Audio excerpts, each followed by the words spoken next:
नमस्कार दोस्तों, आपने अपने इर्द गिर्द गली मोहल्ले में भागवत कथा होते हुए प्रायः देखी होगी, सुनी होगी। और दोस्तों उसमें जो है आपने कृष्ण के बारे में ज़्यादातर बातें सुनी होंगी। कृष्ण जी के ऊपर ही ये श्रीमद् भागवत महापुराण जो है लिखे गए। और ये जो है दोस्तों जब हम पढ़ते हैं तो इनमें वो कथाएं भी मिलती हैं जो ये कथावाचक कभी सुनाते नहीं हैं। और वो कथाएं बड़ी विचित्र होती हैं, बड़ी अटपटी चटपटी होती हैं दोस्तों, बड़ी अवैज्ञानिक और बड़ी काल्पनिक, कपोल कल्पित, मिथ्या, भ्रामक ऐसी कथाएं होती हैं, लेकिन उनको ये लोग नहीं सुनाते हैं। दोस्तों आज मैं आपको जो है श्रीमद् भागवत महापुराण देखिए, ये जो है 2 खंड हैं गीता प्रेस गोरखपुर के। ये प्रथम खंड है, देखिए श्रीमद् भागवत महापुराण ये द्वितीय खंड है।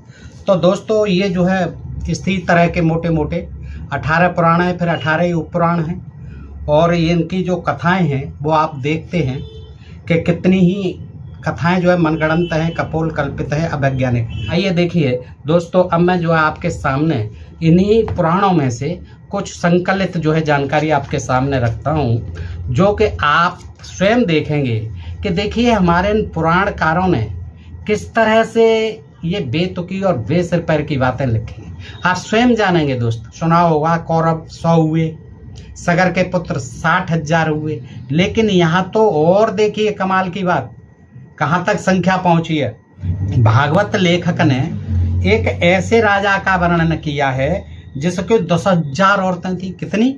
10,000 औरतें थी। और प्रत्येक ने कितने पुत्र पैदा किए थे? 1 लाख।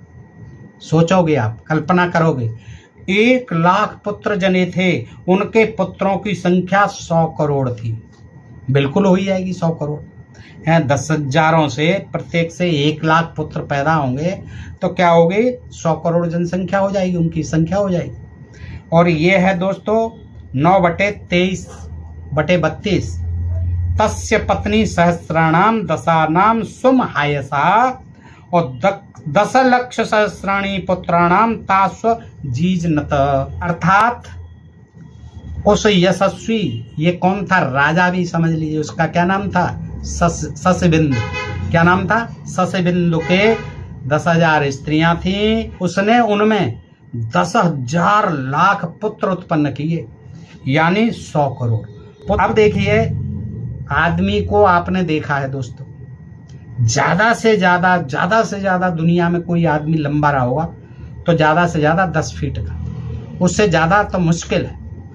अब मान लो आप कहते हो पहले होते होंगे तो 15 फीट का होता होगा, ज्यादा से ज्यादा 20 फीट का हो जाता होगा, ये भी मान लिया जाए, लेकिन ऐसा कुछ हुआ नहीं।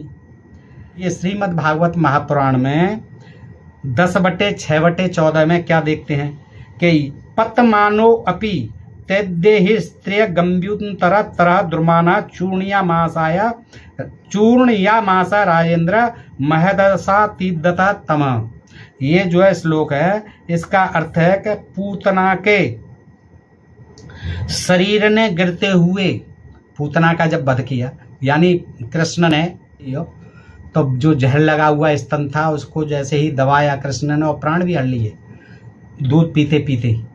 तो उस पूतना के शरीर के बारे में लिखा है ये भागवतकार ने कि पूतना के शरीर ने गिरते हुए 6 कोस लगभग 19 किलोमीटर के अंतर के वृक्ष चूर्ण कर दिए। अब बताइए, और वृक्ष जब चूर्ण हो गए तो और भी तो जीव जंतु होंगे, मनुष्य होंगे, तमाम अन्य जीव जंतु होंगे।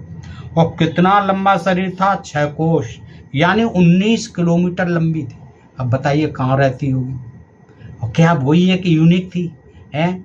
और कहाँ थी उसके और भी घर परिवार के जो रहे होंगे वो भी उससे ज़्यादा लंबे तगड़े रहे होंगे। तो देखिए पूतना के बारे में ये लिखा है। पता नहीं इतनी लंबी पूतना कितनी चौड़ाई का लहंगा या चोली पहनती होगी, वस्त्र पहनती होगी। उसकी चोली सीने के लिए दर्जियों को कितना श्रम करना पड़ता होगा। तेल का एक पूरा कारखाना उसके बालों को चिकना कर पाता होगा। बालों में तेल भी तो डालते हैं, पूरा कारखाना चाहिए, ड्रम के ड्रम चाहिए। कपड़े जो है कहाँ सिलते होंगे? देखिए इतने लंबे चौड़े शरीर पर चले जाएगा, कैसे दर्जी लगे होते होंगे। 19 किलोमीटर लंबे कपड़े। और उसके रहने का मकान कैसा होगा बताइए, सोचिए। अब जो है देखिए दोस्तों, ये पूतना की बात हो गई। 16-19 किलोमीटर लंबा शरीर हो गया। ये भागवतकार का कमाल है दोस्तों। और ये कथा ये नहीं सुनाते हैं, क्योंकि इनकी पोल खुलेगी, फिर लोग सवाल करेंगे। तो आप इन कथा कहानियों पर विश्वास करने से, सुनने से, पढ़ने से समाज का कोई हित आज नहीं होना है, क्योंकि ये वैज्ञानिक युग है और इसमें सब चीज़ का कोई न कोई कारण है, कर्म है, कोई न कोई कारण हर कर्म का। विज्ञान जो है ऐसे ही नहीं मान लेते। तो दोस्तों, ये जानकारी अगर आपको अच्छी लगी हो तो दोस्तों को शेयर करें और अपने प्रिय चैनल ढोल में पोल को, जिन मित्रों ने अभी तक सब्सक्राइब नहीं किया है, प्लीज़ वो सब्सक्राइब कर लें, ताकि हम ऐसी ही जानकारी आपको लाते रहें आपके समक्ष और अवगत कराते रहें इन धर्मशास्त्रों के विषय में। तो दोस्तों, फिर मिलते हैं ऐसी जानकारी के साथ अगले वीडियो में। तब तक आप सब मित्रों का हृदय से आभार, नमस्कार, जय हिंद, जय भारत दोस्तों।